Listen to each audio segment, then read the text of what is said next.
ሰላም ጤና ይስጥልኝ የተከበራችሁና የተወደዳችሁ ተከታታዮቼ እንደምን አላችሁ? ይህ የሚሰራና በርታታ ፕሮግራሜ ነው። ይህ ምስል ደግሞ የምታዩት የዘመናዊ የዶሮ ቤት ኬጅ ሲሆን በሰሞኑ የዚህን ኬጅ የሰራውን ባለሙያ ወይም ደግሞ ባለቤት አሳይቻችሁ ነበር። የሚሰራና በርታታ ስንል የተደበቁ ብዙ በተለያዩ አካባቢ እዚህ ወልዲያ ከተማችን ላይ የሚኖሩ ነገር ግን ስራቸው መውጣት ያልቻለ ብናሳይላቸው ደግሞ ብዙ ስራ ሊሰሩ የሚችሉ ሰዎችን በሚሰራና በርታታ ፕሮግራማችን ወደፊት አብረን የምንቀጥል ይሆናል።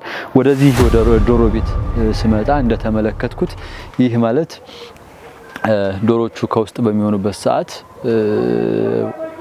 ወፍም ይሁን የተለያዩ እንስሳቶች ዶሮቹን ለአላስፈላጊ ጉዳት እንዳይደርጓቸው ወይም ደግሞ ምግባቸውን እንዳይበላባቸው አለያም ደግሞ የሚጥሉትን እንቁላልም ይሁን የተለያዩ ነገሮች እንዳይደርሱባቸው ታስቦ የተሰራ ነው። ከወደ ውስጥ በኩል መዝጊያ መቆለፊያ ያለ እንዲሁም ደግሞ አዳር እንኳን እንዲህ ብሎ ቢያድር ተቆልፎ የሚዘጋ ይሆናል ማለት ነው። ምናልባትም ከወደ ውጭ በኩል ደግሞ ከዚህ በኩል ሸራ ወይም ደግሞ ሌላ ማቴሪያል የሚሸፈን ይሆናል ለብርድ ወይም ደግሞ ወጨፎ እንዳያገኘው የሚል እሳቤ ተይዞ የተሰራ ነው። ይሄኛውን ስናየው ይሄ ፓርት የዶሮቹ የውሃ መጠጫ ወይም ደግሞ የመመገቢያ ቦታቸው ነው። እዚህ ጋር ይደረግላቸዋል ምግባቸው ከወደዚህ ሆነው ከነዚህ ቀዳዳዎች ውስጥ ሆነው አንገታቸውን አውጥተው የሚበሉበት አለያም ደግሞ ውሃ የሚጠጡበት ይሆናል ማለት ነው።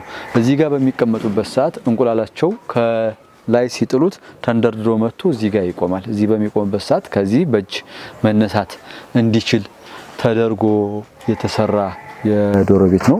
ዶሮቹ ከላይ ሆነው ኩሳቸውን ወይም ደግሞ አንዳንድ የሚጸዳዱትን ነገሮች እዚህኛው ጋር በሚያጥበት ጊዜ በዚህ መልኩ ተስቦ ወጥቶ የሚጸዳድ እንትን ተጸርቶ የሚገባበት አጋጣሚ ይኖራል ማለት ነው። ይሄኛው የዶሮቹ ኩስ መቀበያ ከላይ ወደ ታችኛዎቹም ላይ እንዳያርፍ እዚህ ጋር አርፎ ከዚህ የዶሮቹ ባለቤቶች አጽድቶ ወደዚህኛው ወደሚፈልገው ቦታ ላይ አድርጎ ተመልሶ ያስገባዋል። ይህ የመጸዳጃ መቀበያቸው ነው። በዚህ መልኩ ተንሸራታቸው ነው የተሰራው። በዚህ መልክ ይገባል ማለት ነው። እነዚህኞቹ የምናያቸው ብረቶች ዶሮቹ ከወደዛ አንገታቸውን አውጥተው ውሃም ሆነ ምግብ የሚመገቡበት ማለት ነው። ይሄኛው እንዲያውም በአጋጣሚ የተወሰነ የዶሮ ምግብ ተቀምጦበት ስለነበረ ለማሳየት ያክል እንዲረዳን ይሄኛው ምግባቸው ነው። ትንሽ ነው ዘወር አድርጌ ጥምዝጄ ነው ማሳያችሁ። ይሄኛው ፓርት ማለት ነው። ይሄ እዚህ ጋር እንዳይፈስም እንዳይን ተደርጎ ነው ያኛው የተሰራው። ከወደዛ በኩል ውሃ አስፈላጊ ከሆነ ውሃ እንዲጠጡ ከተፈለገ ውሃ ከወደዛ ይሞላላቸዋል። እስከዚህ ድረስ ውሃ መጥቶ ለሁሉም ዶሮዎች ይዳረሳል ማለት ነው። ስንት ዶሮ ይዛል የሚል ጥያቄዎችን አይቻለሁ ከቪዲዮ ላይ።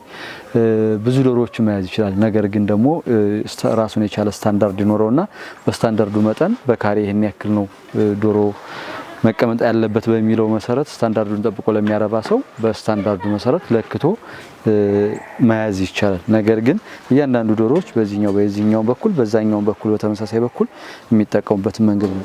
ስንት ደረጃ አለው ለሚለው ደግሞ 1 2 3 ደረጃ አለው። እዚህኛውም ላይ ዶሮ ማድረግ ይቻላል ማለት ነው። ከሶስቱም ደረጃ በሚሆንበት ጊዜ የላይኛው ከታችኛው ጋር አይነካከም፣ የታችኛው ከላይኛው ጋር አይነካከም። ከስር በኩል ስንመጣ ይሄኛው ፓርት ከስር አውሬ ከወደ ስር በኩል እንዳይገባ ለመከላከል ተደርጎ የተሰራ ዝግ ነው። ከወደ መሬት በኩል ምንም አይነት ነገር እንዳይገባበት ተደርጎ ነው የተሰራውና ይሄኛው ምንም አይገባም። ከዚህ ሲዘጋ ከወደ ሁለቱም ሳይድ ሲዘጋ ከእንስሳትም ከሰውም ከምንም ነገር ንክኪ ነፃ ነው የሚሆነው። ይሄ በዚህ መልኩ ሲዘጋ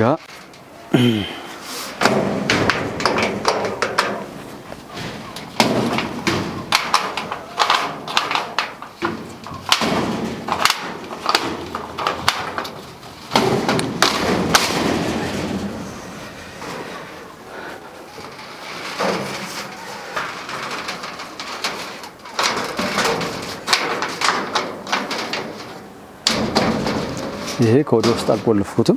ከዚህ መልኩ ሲዘጋ በዚህ በቁልፍ መቆለፍ ይቻላል ማለት ነው። ወደዚህኛው በኩል ስንመጣ ደግሞ እዚህ ዋና ዶሮዎቹ የሚገቡበት ፓርት ነው። ከስር የመጀመሪያው ቤታቸው ጋር ይሄ የምታዩት ነው። እንቁላል ከዚህ ቢያርፍ ተንደርድሮ እዚህኛው ጋር ሄዶ ለባለቤት የሚያነሳበት መንገድ ይኖራል ማለት ነው። ዶሮቹ የመጀመሪያው ዶሮቹ በዚህ በኩል እንዲገቡ አድርገው ነው የሰሩት። እዚህ ጋር መቆለፍ ይቻላል አንዴ ከገቡ በኋላ ማለት ነው። ውሃ በዚህኛው ፓርት በዚህኛው ውሃም ሆነ ጥሬ እዚህ ጋር ማስገባት ይቻላል። ሁለተኛው ደረጃ በር ይሄን ይመስላል። በዚህ መልኩ ነው። ዶሮቹ እንቁላል መጣያቸው የት ነው የሚል ጥያቄ አይቻለሁ ከሰራ ነው ቪዲዮ ላይ። ከዚህ በሚጣልበት ሰዓት ቀስ ብሎ ተንኳሉ ወርዶ እዚህ ጋር የሚያርፍበትን መንገድ ታስቦ ነው የተሰራው። እንቁላልም እዚህ ሁሉን መጣል ይችላሉ ማለት ነው። ከዚህ እስከዛ ስንት ዶሮዎች ይዛሉ? በዚህኛው ሲመገቡ በዚህኛው ሊጠጡ ይችላሉ። በዚህኛው ሲጠጡ በዚህኛው ሊመገቡ ይችላሉ። በሁለቱም የመገበያም መጠጫም ስለሚሆን ማለት ነው። ያ ማለት ከዚህ ወደዚህ የሆነ ዶሮዎች ይኖራሉ፣ ከዚህ ወደዚህ የሆነ ዶሮዎች ሊኖሩ ይችላሉ። እንደ ዶሮ አረባብ እንትናችን ዘዴያችን ሳይንሱ በሚመክረው በልምድም የምንችለውን ያክል አድርጎ መስራት ይቻላል ማለት ነው። ይሄኛው ሶስተኛው ኬጃቸው ነው። ከላይ ጣሪያቸውን ስንመለከት ደግሞ ጣሪያቸው እንደማንኛውም ቤት የተሻለ ቆርቆሮ ተደርጎ ይገጠምለታል። ውሃም እንዳያፈስ ምንም ነገር እንዳይገባ ተደርጎ ነው የሚሰራው ማለት ነው። ይሄኛውም እንደ ታችኞቹ ተመሳሳይ የሚይዝ ይሆናል። በዚህ መልኩ ይቆለፋል። ቁልፍም መቆለፍ ይቻላል። ኢቨን ከሰው ባይኖር እንኳን ምግባቸውን ሰጥቶ የተለያዩ እንቅስቃሴዎችን ተንቀሳቅሶ መመለስ የሚቻልበት መንገድ አለ ማለት ነው። ወደዚህ ስንመጣ ከዛኛው በተመሳሳይ ነው። ምናልባት ግን እንትኖቹ መቀመጫቸውን ስናይ ከወደዚህ ከፍ ተደርጎ ነው የተሰራው የዶሮቹ ማዋያ ማለት ነው። ምክንያቱም እንቁላል ተንደርድሮ ወደ ታችኛው እንዲሄድ ተደርጎ ስለተሰራ በዛ ያየናቸው በዚህም ተመሳሳይ ነገሮች አሉ። እዚህ ጋር ወየውሃ ወየመመገቢያቸው ነው። ይሄም ወየውሃ ወየመመገቢያቸው ነው እንደ ባለቤት አጠቃቀም ስለሚወሰን። ሌላው ግን ምንድነው ባለቤቱ እንዳወራኝ ከዚህ ቀጥሎ ወይም ደግሞ ከዚህ ፓርት ወደዛ የእንቁላል መጣያ ለብቻው ቀጥታ ከዛ መጥተው እዚህ እንቁላል የተደበቀ ቦታ ላይ ጨለማ ቦታ ላይ ለሚጥሉ ዶሮዎች ለብቻው ማዘጋጀትም እንደሚቻል ልክ እንደዛ ተከፋች አድርጎ ወይ ከወደዚህ ወይ ከወደዛ ተከፋች አድርጎ እንቁላሉን ማውጣት የሚቻልበትን መንገድ መፍጠር ይቻላል። ያው የተለያዩ አይነት ዲዛይኖችን መሰራት ስለሚቻል ማለት ነው። ይሄ ግን ለራሳቸው የሰሩት ስለሆነ በየሰሩትን ብቻ ነው የምናሳየው። ነገር ግን እንደ አሰሪዎቹ ፍላጎትና ምቾት መግቢያቸውንም በዚህ በኩል ማድረግ ይቻላል። በዚህኛው ፓርት እንቁላል መጣያቸውንም ከዚህ ፓርት ማድረግ ይቻላል። በሚፈለገው ዲዛይን መስራት እንደሚችል አጫውተውኛል። ከዛኛው በኩል ያየነው መዝጊያ በዚህም በተመሳሳይ እንደዚሁ ይዘጋል። ከዚህ ውጭ ግን ምንድነው ለሊት ጨለማ ላይ ውጭ ላይ ቢያድሩ አንዳንድ ነገር እንዳያስደነግጣቸው ወይም ደግሞ የተለያየ ነገር እንዳይረብሻቸው ከተፈለገ ዝናብም ፀሐይም ወጨፎም የሚኖርበትን መንገድ ለመከላከል ከዚህኛው በኩል በሻተር መልክ አሊያም ደግሞ በተጠቅላይ ኬንዳ መልክ ይሄኛውን ማልበስና መሸፈንና መከላከል ይቻላል ማለት ነው። ይሄኛው ዋናው በር የኖረበት ግን ከሰዎች ንክኪ ነፃ ለማድረግ ታስቦ የተሰራ ከእንስሳትም ከምንም ወፎችም እንዳይበሉባቸው ታስቦ የተሰራ ነው። በየትኛውም ሰዓት መዘጋት የሚችል ነው ማለት ነው።